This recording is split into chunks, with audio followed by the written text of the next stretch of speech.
So in October 2025, a mysterious build has appeared on Blizzard's internal servers. This build has been dubbed 1.16. What is very interesting about this particular build is that it has been updated regularly every week and maintained since that date. In the last couple of months, it was revealed that this build is connected to the so-called elusive Project Hamlet, or for us as we dubbed it, Classic Plus. Today, something very interesting happened with that build, and this build has now been moved to the Blizzard vendor server. While still encrypted and extremely private, moving from a dev server to a vendor server indicates that Blizzard could be planning to allow external parties such as companies and other partners to test this game and ensure its compatibility with their hardware and software. This could be the sign that Project Hamlet is deep into production and is ready for the final stage of testing. It's even possible that we see a testable version of this new game on the floor at Blizzcon 2026, similar to how Blizzard showcased Season of Discovery back in 2023. I find this information to be one of the most important things we have so far seen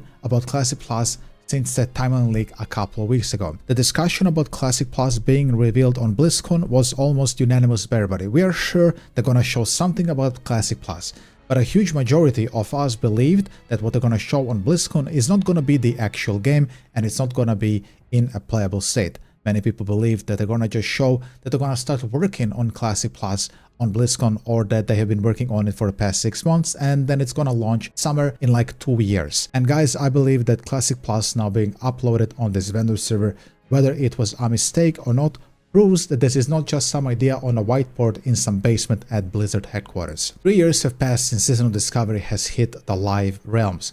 Generally, a AAA company like Blizzard, once they have released a brand new product, leaves behind a skeleton crew to maintain that current product, and the majority of the team, the big players, the directors, the actors, and everybody else who were involved in the initial product, in this case it will be Season of Discovery, are moved to the next big thing. And this was, 3 years ago. So following this formula that is just a standard for most AAA companies, they would have been working on Classic Plus for at least 2.5 years. Think about it this way: if a film director and a film production company make a movie, it's gonna take them about 8 months to finish filming. After they have finished filming, they're gonna go back home and they're gonna have like a year of editing that film. After it has been edited, it's gonna enter post-production for these final touches, and that product is gonna be shown to the private public in an IMAX or some cinema, so you can see how this film looks like. Do you like it? Can they still do some micro changes before release? I truly believe that we are right now in that stage with Classic Plus. Here are a few major things that made me believe that's the case. Fact number 1, Blizzard's fight against the private servers in the last couple of months have really reached a new height. Ascension and Turtle WoW have already created Classic Plus, and it's probably going to be better than anything Blizzard will ever do. So them trying to take down the so-called competitors, even though they are illegal private servers, is still showing that they think that Ascension and Turtle WoW are a threat to their brand new product. And how couldn't they be? Ascension, for example, launched 21 classes that are probably gonna dwarf most things Blizzard are gonna show on BlizzCon. But if they manage to take away access to Ascension and Turtle WoW, they are gonna be the only product on the market having a new Classic Plus experience. This fight against the private servers really reached a boiling point in the last couple of months. And why is that happening? Because BlizzCon is coming very soon. And if they didn't have anything else other than some idea on a whiteboard, I personally don't think they would have cared at all about private servers right now. They would have fought that fight a little bit later and used their resources on the game instead. No guys, they're threatened by the private servers ruining the reputation of the official Classic Plus servers. Fact number 2. A couple months ago, Blizzard invited all of the bigger Classic WoW creators to come test a new product within the company. We assume that product is probably something within TBC Anniversary and Red Anniversary, Season of Discovery, Phase 8, 9, whichever one, but upon returning home, the streamers promptly just stopped playing Classic WoW altogether. Savix, Soda, Esfand, Zaryu, these guys barely play Classic WoW anymore. They're playing some complete random games. I believe that they played an earlier version of this vendor build and were told that this is what's gonna be revealed on BlizzCon and that it's gonna launch a month after BlizzCon. Do you know how I know that? Because that's exactly what they did with Season of Discovery. Season of Discovery was also uploaded as a vendor build before BlizzCon, a couple months before it, and then it was launched 27 days after BlizzCon. And considering that these developers are the same people who worked on Season of Discovery, and Season of Discovery launch was a pretty big success for them, You would assume they're gonna follow the same cadence. Why change something that's working, right? Adding on to that, it is pretty bizarre to me that while TBC Anniversary is currently the most popular version of Classic WoW, none of the Classic WoW streamers care about Anniversary at all anymore, which I find to be pretty bizarre.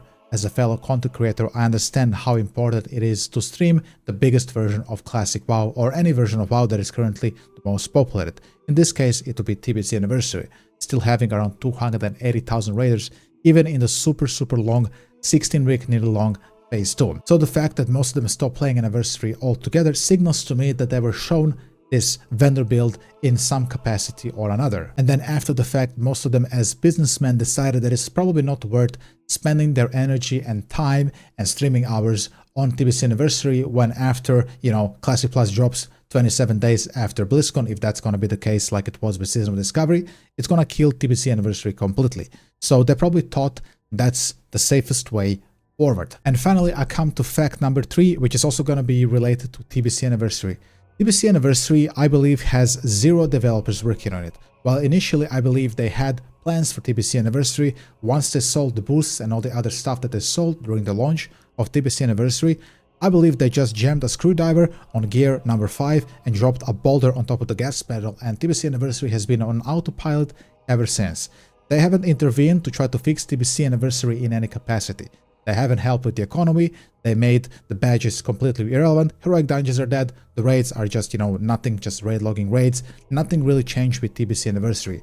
While they told us that it's gonna be this accelerated timeline, it really wasn't. Nobody can tell me that 16 weeks of Phase 2 is an accelerated timeline. Could that be that they moved these few people that were on TBC Anniversary to Classic Plus to prepare this vendor build to show it to the mass public on Blizzcon?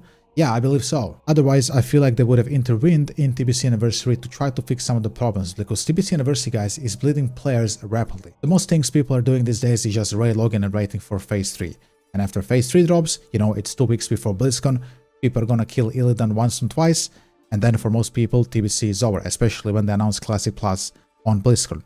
Then, fact number 4, we have the Joker crash out that happened a couple of weeks ago, where he basically just uninstalled Season of Discovery after he has agreed to host an event on that game. This fake fresh sword revival, I'm sure you played it. He hosted that and then said that he doesn't want to play this anymore while Ascension exists, and that he's just gonna wait for them to announce this thing on Classic Plus. So when we put all those pieces together, we can see here a clear indication that something big is gonna launch on BlizzCon. But this is just one man's opinion. What do you guys think? I would love to hear your opinion down in the comment section. And if you're new here and you're starved for some WoW content, I stream WoW every single day on this YouTube channel, as well on my Twitch channel and even on TikTok.